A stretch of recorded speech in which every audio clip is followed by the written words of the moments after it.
In this new adventure, I will take you through vibrant cities, paradisiacal beaches, lush vegetation, an impressive geographical diversity, coffee plantations, and a colonial past of one of the most fascinating and colorful countries in the world, Colombia.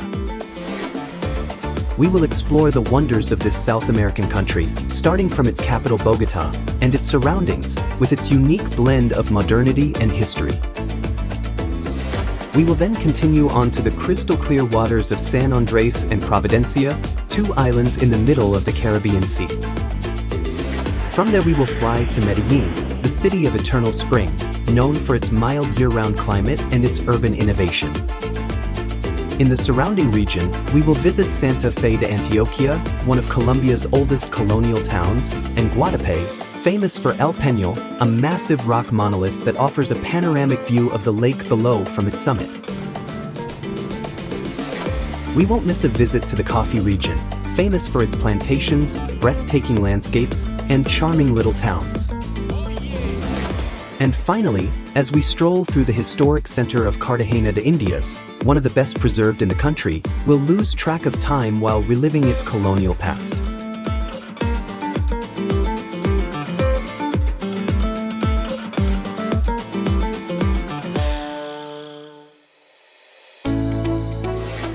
The best time to visit is definitely from December to March. These months are generally the driest, especially in the Andean and Caribbean regions. To enter Colombia, as a general rule, you must have a passport with at least 6 months of remaining validity. Citizens of many countries do not need a visa for tourist stays of up to 90 days, but this depends on their nationality. 72 hours before departure, each traveler must also fill out the checkmig form, available online. Free internet access is available for 30 minutes throughout the terminal. Avoid buying a SIM card at the airport, as they are usually much more expensive than in the city. I recommend Claro and Movistar, as they offer good coverage throughout the country.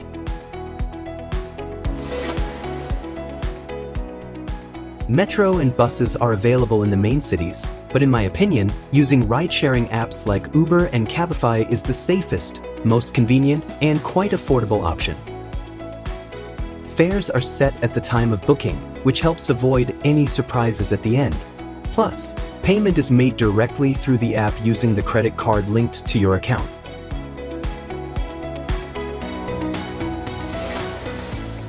You can exchange money at the airport, in banks, and at currency exchange offices. I found that, in general, euros get a better rate than US dollars. At the airport, exchange only the minimum you need, and once you're in the city, look for exchange offices that usually offer a more favorable rate. You'll find plenty in shopping malls, but in Bogotá's historic center, near the Gold Museum, there are plenty of options to choose from. There is a wide range of accommodation options for every budget. As a general rule, choose central and tourist-friendly areas with a stronger police presence. In Bogotá, I recommend staying in the area between La Macarena and Chapinero, a rectangle between calles 27 and 40 and Carreras 4 and 7. In the upcoming videos, I'll show you which hotels I chose in each location. Colombia's great geographical diversity is of course reflected in its cuisine. The most famous dish is ajiaco, a typical soup mainly consumed in Bogotá. Empanadas, arepas de huevo, yuca meatballs filled with either meat or cheese, known as carameñolas, and ceviche, made with fish diced and marinated in lime juice, are just some of the most popular dishes in the coastal region. However, you'll find all types of cuisine here, from Eastern to Mediterranean. The Zona G in Bogotá is where you'll find a wide range of restaurants offering good quality at reasonable prices.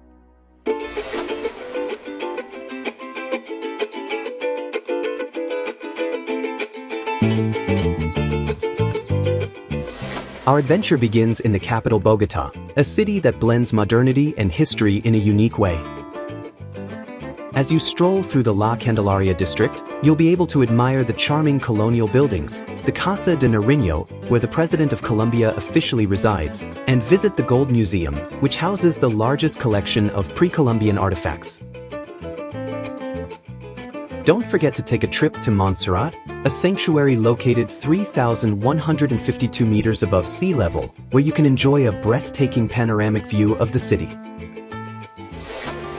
From Bogotá, we'll take a day trip to Zipaquirá, a small town famous for its salt cathedral. This unique church has been carved inside a salt mine and is a true masterpiece of engineering and design. As you walk through its corridors, you'll be amazed by the beauty and vastness of this sacred site. Another day trip takes us to Villa de Leyva, one of the best preserved colonial towns in Colombia. Founded in 1572, this town is famous for its colonial architecture and its main square, one of the largest in South America. Stroll through its cobblestone streets and enjoy the peaceful atmosphere of this charming town. A flight of just over 2 hours takes us from Bogotá to the island of San Andrés, famous for its crystal-clear waters teeming with colorful tropical fish and its white sand beaches. To explore the island and easily get around to the main points of interest, I recommend renting a buggy. On a small propeller plane, we travel to the nearby Providencia, another Caribbean island that is less crowded and more peaceful, and in my opinion, with a wilder and still untouched beauty compared to the overly busy San Andrés. From Providencia via San Andrés we fly to Medellin, known as the City of Eternal Spring, thanks to its mild climate year-round. Medellin has a fascinating history of transformation. Once considered one of the most dangerous cities in the world, it is now an example of urban innovation and cultural rebirth. Don't miss a visit to La Comuna 13 to deeply understand the history of this transformation. From Medellin, it's worth taking a day trip to Santa Fé de Antioquia to visit one of the oldest colonial towns in the country, founded in 1541. It is famous for its white houses, cobblestone streets, and the Puente de Occidente, a suspended structure that crosses the Cauca River. Stroll through its historic center and immerse yourself in the serene atmosphere of this charming town.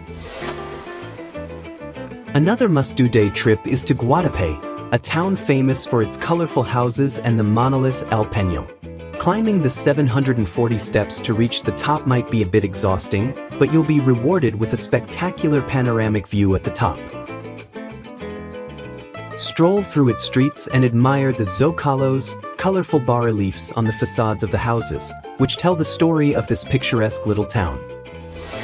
With an internal flight, we now head to the coffee-producing region. This area, declared a UNESCO World Heritage Site, is famous for its coffee plantations and spectacular landscapes. Here we'll visit some of its most iconic villages.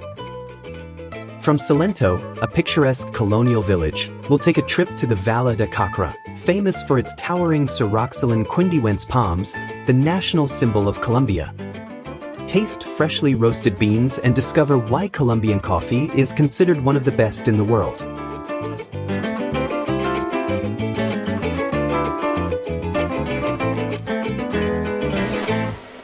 From Pereira we fly to Cartagena, which will be our final stop on this itinerary. It's famous for its fortifications and its cobblestone streets, lined with colorful colonial buildings. The clock tower is the symbol of the city. Passing through the Getsmana neighborhood, we reach the Castillo de San Felipe de Barajas, one of the largest and best-preserved colonial fortifications in the Americas. From here we'll take a day trip to one of the Rosario Islands, an archipelago of 28 coral islands with crystal-clear waters and white sand. This tropical paradise is perfect for snorkeling, diving, or simply relaxing on the beach.